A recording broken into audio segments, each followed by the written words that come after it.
This is Sigmund Bloom with the Week 14 waiver wire quick hitter. At quarterback, your top pickup is going to be Jared Goff. This offense is rounding back into form with everybody healthy, and even Jameson Williams. Team also plays some indoor games down the stretch. Next would be Tyler Huntley. Higher ceiling than Jared Goff, maybe better in scoring systems that de-emphasize passing yards. We don't know how many starts he's going to get. He should get at least one against the Steelers. Next tier would be Mike White. He's going to start for at least this week, and he's been putting up some numbers. If they had just converted some field goals to touchdowns, or Braxton Berrios had caught one, he would have been one of the plays of the week. Next up, Daniel Jones. Tough matchup this week against the Eagles, but he's basically putting the offense on his shoulders, including his running ability, so he's going to have some value down the stretch. Taylor Heinicke's on bye this week, but he faces the Giants again in Week 15 if you need somebody for depth. Brock Purdy.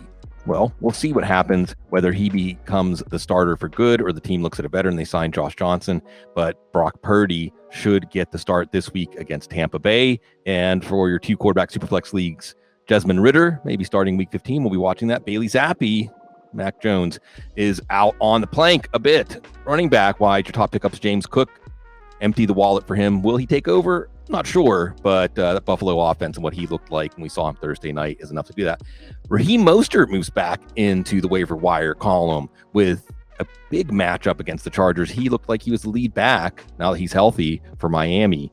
Zonovan Knight was the lead back for the Jets. We'll see if he gets to start again this week against Buffalo. We'll watch Michael Carter's situation there. Cam Akers was the starter instead of Kyron Williams, or the lead back, got 2 touchdowns. The Rams have some pretty good matchups against the run coming up if their offense can be functional. Jordan Mason looks like he's the injury upside backup behind Christian McCaffrey. He's running well. Jerick McKinnon's a good desperation play as we go down the list as he continues to work primarily in the passing game for Kansas City. Tony Jones could get a start for Seattle. We're going to watch the status of Kenneth Walker, DeeJay Dallas, and Travis Homer to figure out who we would want to play against Carolina. And Ty Johnson's there for you as a waiver wire desperation play for the Jets, getting that work in the passing game. Again, we're watching the status of Michael Carter. Wide receiver wise, DJ Chark getting involved in the deep passing game. Jameson Williams being brought along slowly, maybe as a punt gunner, but they didn't punt. Anyway, DJ Chark is healthy and looking good in the deep passing game. Michael Gallup catching 2 touchdowns. Dallas's offense is humming right now. Tyler Boyd with Hayden Hurst injured, calf injury. This can be tricky. Boyd dropped a touchdown, but I could get more opportunities to do that going forward. Corey Davis caught a big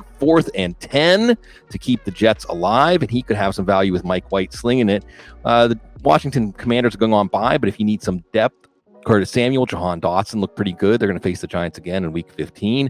Down at the bottom for those deep leagues, Equanimeous St. Brown, the number 1 receiver for the Bears now with Chase Claypool banged up. They're on bye, but in Week 15, you might have some value there. As Hodgins targets by default in that Giants depleted pass offense. And the tight end merry-go-round maybe Greg Dulcich with Cortland Sutton hurting. You could see him continue to get enough targets going up against Kansas City this week. Evan Engram, not facing Detroit, but did get in the end zone against Detroit this week. The matchup's still pretty good against Tennessee, and Noah Fant found the end zone with all those running backs banged up for Seattle. Maybe they're going to pass more. Maybe that's Noah Fant in your lineup.